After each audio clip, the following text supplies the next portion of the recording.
Hi guys, and thanks for riding with Marshall once again. So this video is kind of tied into the rather humorous 007 002 secret agent in the Triumph Rocket 3 video that I put out. And it is just the facts, ma'am, because some people, like my own father, prefer videos that are just the facts. So here's everything you need to know before you buy a Triumph Rocket 3 GT.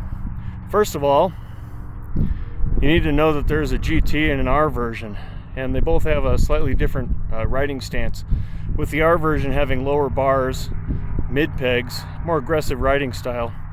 The GT supposedly more comfortable, although I don't consider forward pegs all that comfortable. I'd rather have mid pegs where I can stand up to go over bumps. So things you need to know. And the top 5 things that you need to know are going to have better scenery and will be at the end of the video. The top 5. This is just the little chicken picking stuff, such as the suspension is very stiff when you get the bike from the factory. Bumps are really harsh. You're going to want to soften that up. And for the rear, I mean, like, soften it like all the turns. Or that seat will feel harder than it is, and it's really not that hard of a seat. So I took this bike, as you know if you follow my channel, to South Dakota as is. You see the bag on the back, a windshield, a phone holder. That's about it for things I've changed on the bike. And I didn't change the it came with the rack from the prior user, and it came with the windshield. The windshield needs to be taller, and before you ask me who made the windshield, I don't know. It has no markings on it, and it needs to be up here to really silence my helmet in the wind. And by wind, get used to the wind. There will be a lot of wind. It is a Rocket 3. It does do 0 to 60 in 2.7 seconds. It has more torque than any other production motorcycle made. Yes, Harley, I'm talking to you too. Any other production motorcycle made. There's only one more better, and that is the new Rocket 3 Storm. You can say, well, Boss Haas. Yes, I've ridden a Boss Haas. Yes, they have unlimited torque. Not a production motorcycle, those are customs. So let's look at the handlebars and go over the bike a little bit.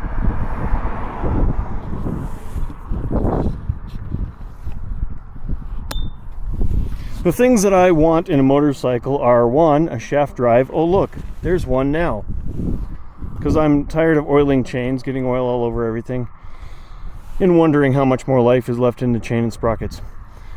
I also require this little button, cruise control.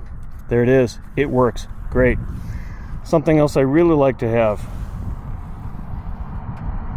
heated grips. So you see those heated grips right there. Thank you very much. It's not buried in a BMW menu. It's a button right there. Press it once, they're on full power, and by full power, your hands through the gloves will get too hot. So press it again to get to a medium temperature, and it's great. So, why did I buy the bike? Shaft drive, heated grips, cruise control. The top 3 right there. Range. Unlike the Honda Fury, the range of this goes a little bit further. It's a 4.8 gallon tank, which gets me a range of probably, if I were to drain the tank completely, 180 miles. 160 miles is good. 120 miles is too little. And I think the Fury was 129 miles or 130 miles or something like that. So that's why I got rid of the Fury. It has a USB port, but kind of, sort of. It had one of those European DIN ports, and I bought a USB plug and lost it on the maiden voyage because nothing really holds those in there. So that's why you see the electrical tape on plug number take 2. Front suspension, adjustable. Thank you. It needed to be loosened a bit. It was pretty stiff.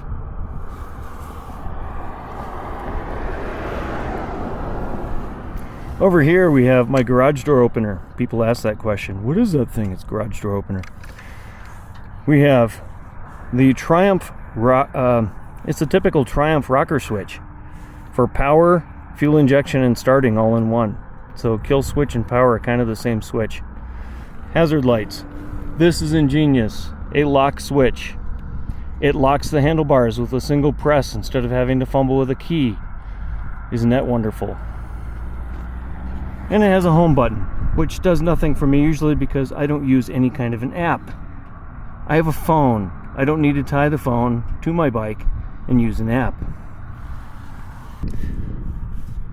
Can't read your LCD display because the sun is reflecting too much off of it? Move it. Look at that. Isn't that novel?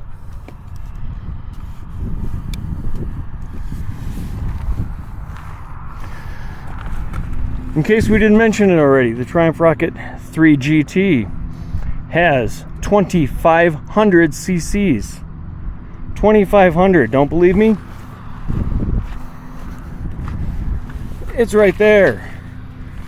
Now, is that accurate? It's actually like 2,480 something. I don't know. It's something less than 2,500, but close enough to round up, as one would do with a motorcycle. 3 massive pistons in here, each one bigger than a Dodge Viper, 4.33 inches in diameter. Yes, as I mentioned in my prior video, 2,500 cc's is 150 cubic inches. All right, you've taken your Harley, you put it through a stage 4, you bored it out to 131 cubic inches. I bought this stock with 150 and no push rods.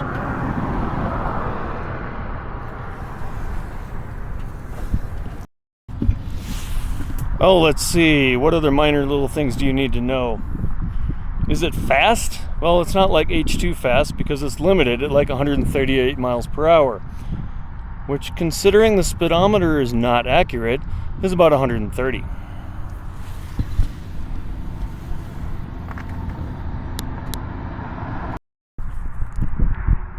The lights are all LEDs, although I've had trouble with the right front blinker occasionally not working.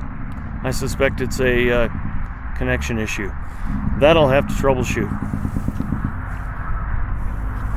The tires are wide, like Fat Boy wide or Harley Breakout wide. And with a 66-inch wheelbase, that can lead an issue we'll talk about in a little while.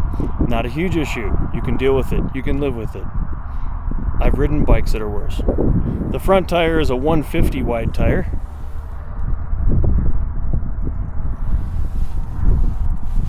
But you get Brembo brakes on each side, and they work very well, even when you're going over 100 miles an hour. The radiator, massive. Massive radiator. However, it too works.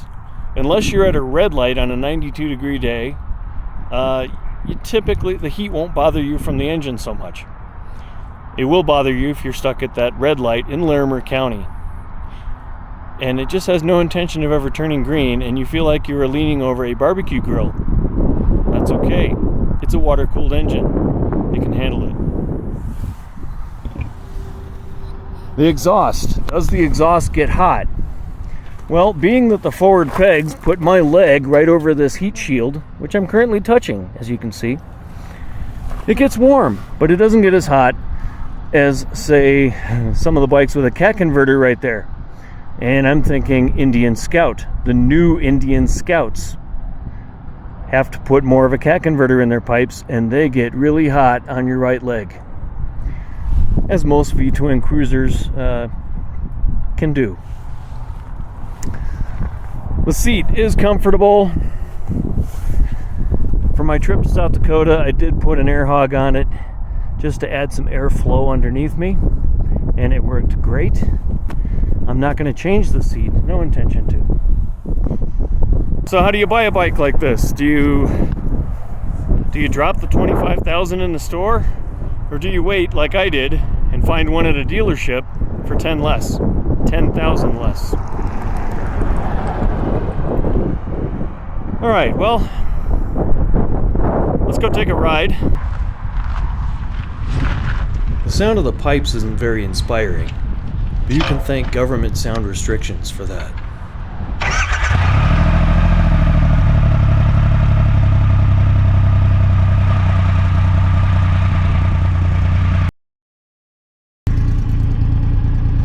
Well, let's go see how well the Rocket 3 does. In 17 miles of 314 cars, 14 switchbacks, 3 pigtails, 3 tunnels, 2 splits, and 4 presidents, and I'm filming it all in 4K.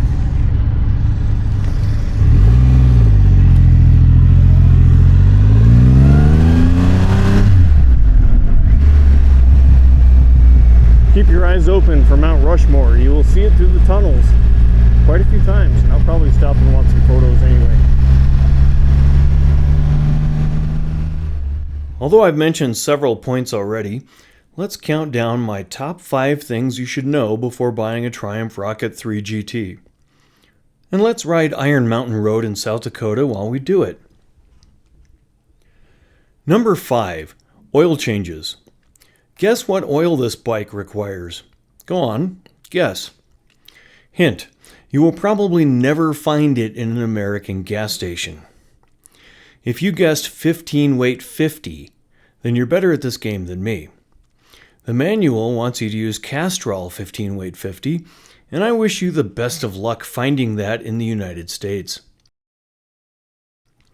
They say the older Rocket 3, Roman numeral 3 versus the digit 3, could get away with the old standby Shell Rotella T6, but I've read it's not a good idea on the more compact 2500cc engine. Let me know in the comments if you have had luck with T6 in the 2500. Otherwise, you are likely to spend over $100 getting the 5 quarts you will have to buy to change the oil yourself. Add the price of the oil filter and the hassle of oil disposal, and you might consider paying the dealer what they want. Number 4. As you may know, motorcycle tires last somewhere between 8,000 to 12,000 miles, and a bike with 163 foot-pounds of torque is likely to chew rubber like bubblegum. Rear tire first, of course. The Avon Cobra Chromes were designed for this bike, and they are pretty decent, although I have broke traction a few times in sport mode. I was quoted around $560 for the rear tire alone at the dealer. The worst news is that they have been on back order for too long already. It sounds like the tire factory made a run of them and then switched out the tooling for another tire. Your other options are the Metzler 888, also on back order, or choice number 3, the Metzler Cruise Tech, which is not a horrible tire. It is available and at half the price of the other two. Or you can go dark side with a car tire. But that's a different tale for another day. If you have gone dark side on the 2500, I want to know. Number 3. Like most non-Honda brands, the speedometer is too optimistic. It's trying to keep you from getting a ticket. I suspect the same chip is sold all over Europe for detecting your speed. It's off by a few miles at lower speeds, 5 miles at 70, and I'm sure it gets worse as you go faster. Also, the fuel gauge will still read empty right after you fill it. It takes the digital gauge a few miles to catch up to the fact that the tank is full. Number 2. With a 240mm rear tire and a 66-inch wheelbase, this muscle bike handles way better than it should. Maybe because it weighs under 700 pounds. However, a tight U-turn will require a lot of lean. And now the number 1 thing you should know about the Triumph Rocket 3. It will ruin you to other bikes. I've had a Harley V-Rod. I've had the 2014 Honda Valkyrie. I've ridden the Ducati Diavel and a Yamaha VMAX. I've ridden a custom Fat Bob.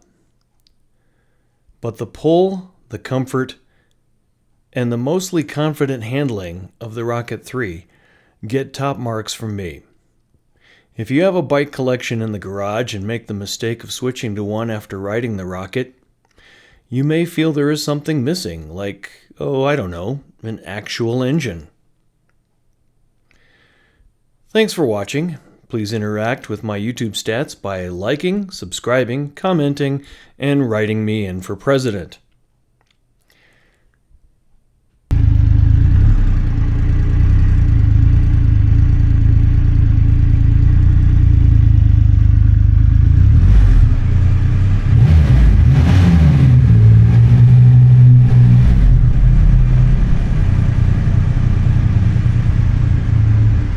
Look, Mount Rushmore. That's probably the best view.